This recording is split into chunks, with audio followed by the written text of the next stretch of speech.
George and Nancy moved across the country to be near their grandchildren. They assumed their Medicare would simply come along, unchanged. For the most part, it did. But a few details shifted underneath them in ways that could have cost thousands and left them stuck with coverage they no longer wanted. A move is one of the moments Medicare quietly changes the rules on you. So what actually happens to your Medigap and your Medicare Advantage when you cross a state line? Today, in plain English, I'll show you what travels with you, what doesn't, and the one thing you should check before the moving truck is loaded. Let's start with the reassuring part, because it's real. If you have original Medicare, it works anywhere in the country. Any doctor or hospital that accepts Medicare will take it, in any state.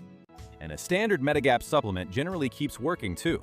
It's tied to original Medicare, not to a local network, so your Plan G still pays its share in your new town. But here's the first shift. Medigap is regulated state by state, and premiums are set by state. So the very same Plan G can cost noticeably more or less in your new home than it did in your old one. If your plan is attained age rated, moving to a higher cost state can bump your premium on top of the normal climb. Your coverage follows you, your price may not. Now the trap that catches people who want to change plans after moving. Outside of your original open enrollment window, switching Medigap usually means medical underwriting. The new insurer can review your health and charge you more or decline you. So if a move makes you want a different supplement, you may find the door has a lock on it now.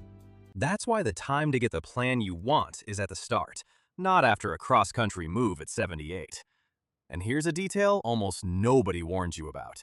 The familiar Medigap plan letters, A through N, are not used everywhere. 3 states, Massachusetts, Minnesota, and Wisconsin, run their own Medigap systems with different structures. So if you move into or out of one of those states, the plan you knew may not exist by the same name, and you'll need to match it to the local system carefully. Medicare Advantage is a different story, and in some ways, a sharper one. Advantage plans are built around local networks and service areas. Move outside your plan's service area, and the plan generally can't cover you the same way. But that move triggers a special enrollment period, a window to pick new coverage. And leaving an Advantage plan because you moved out of its area can actually give you a guaranteed issue right to buy certain Medigap plans without underwriting. So a move can open a door that's otherwise closed.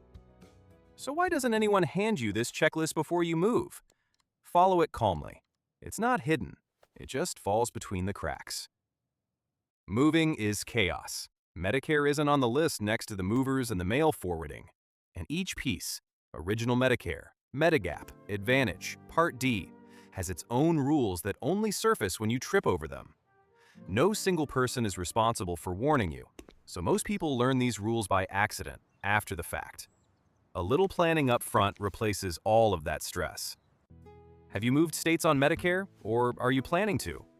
Tell me in the comments where you're headed. I read every one, and these details are very worth getting right.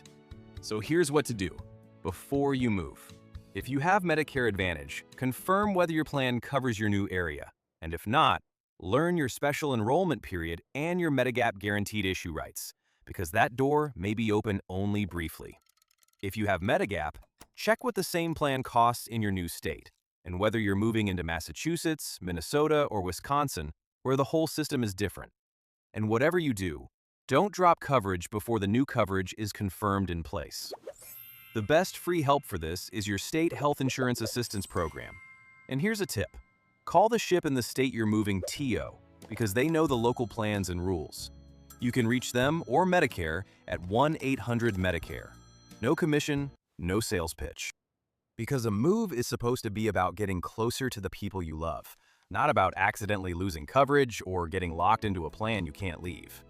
A single phone call before the truck arrives is what keeps it that way. So tell me below, did a move ever scramble your coverage? If this saved you a headache, subscribe. Next, we tackle a benefit full of quiet rules, durable medical equipment, and whether Medicare rents it, buys it, or turns it down.